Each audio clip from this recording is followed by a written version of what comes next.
السلام علیکم ورحمۃ اللہ وبرکاتہ۔ بسم اللہ الرحمن الرحیم، نحمده ونصلی علی رسولہ الکریم، اما بعد۔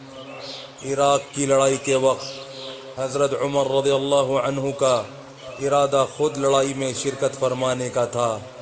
عوام اور خواص دونوں قسم کے مجموع سے کئی روز تک اس میں مشورہ ہوتا رہا کہ حضرت عمر رضی اللہ عنہ کا خود شریک ہونا زیادہ مناسب ہے یا مدینہ میں رہ کر لشکروں کے روانہ کرتے رہنے کا انتظام زیادہ مناسب ہے۔ عوام کی رائے تھی کہ خود شرکت مناسب ہے اور خواص کی رائے تھی کہ دوسری صورت زیادہ مناسب ہے۔ مشوروں کی صورت میں گفتگو کے دوران حضرت سعد بن ابی وقاص رضی اللہ عنہ کا بھی تذکرہ آ گیا۔ ان کو سب نے پسند کر لیا کہ اگر ان کو بھیجا جائے تو بہت مناسب ہے، پھر حضرت عمر رضی اللہ عنہ کے جانے کی ضرورت نہیں۔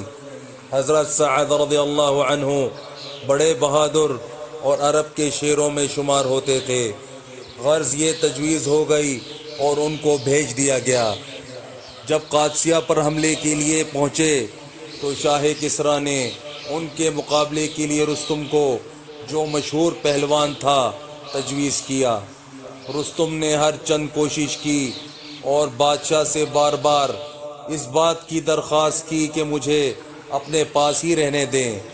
خوف کا غلبہ تھا مگر اظہار نہیں کرتا تھا کہ میں یہاں سے لشکروں کے بھیجنے میں اور صلاح مشورہ میں مدد دوں گا۔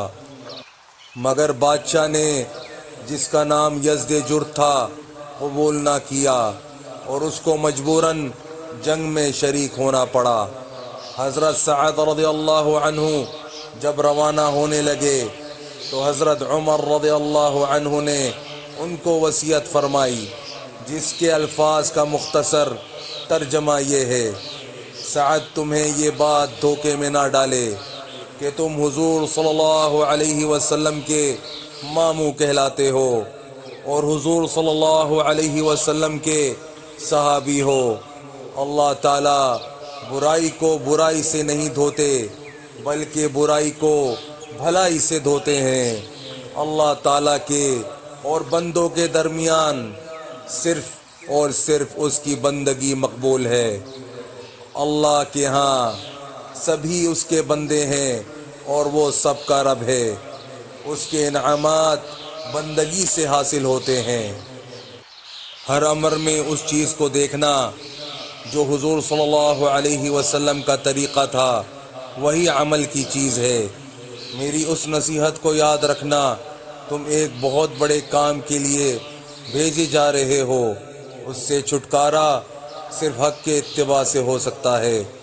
اپنے آپ کو اور اپنے ساتھیوں کو خوبی کا عادی بنانا، اللہ کے خوف کو اختیار کرنا، اور اللہ کا خوف دو باتوں میں جمع ہوتا ہے: اس کی اطاعت میں اور گناہ سے پرہیز کرنے میں۔ اور اللہ کی اطاعت جس کو بھی نصیب ہوئی، دنیا سے بغض اور آخرت کی محبت سے نصیب ہوئی۔ بس میرے بھائیوں دوستوں، جو آج ہم نے پڑھا ہے، سنا ہے، اللہ پاک ہمیں اسے سمجھنے کی، عمل کرنے کی اور دوسروں تک پہنچانے کی توفیق عطا فرمائے، اور حضور صلی اللہ علیہ وآلہ وسلم کے مبارک طریقوں پر چلنے والا بنائے۔ السلام علیکم ورحمۃ اللہ وبرکاتہ۔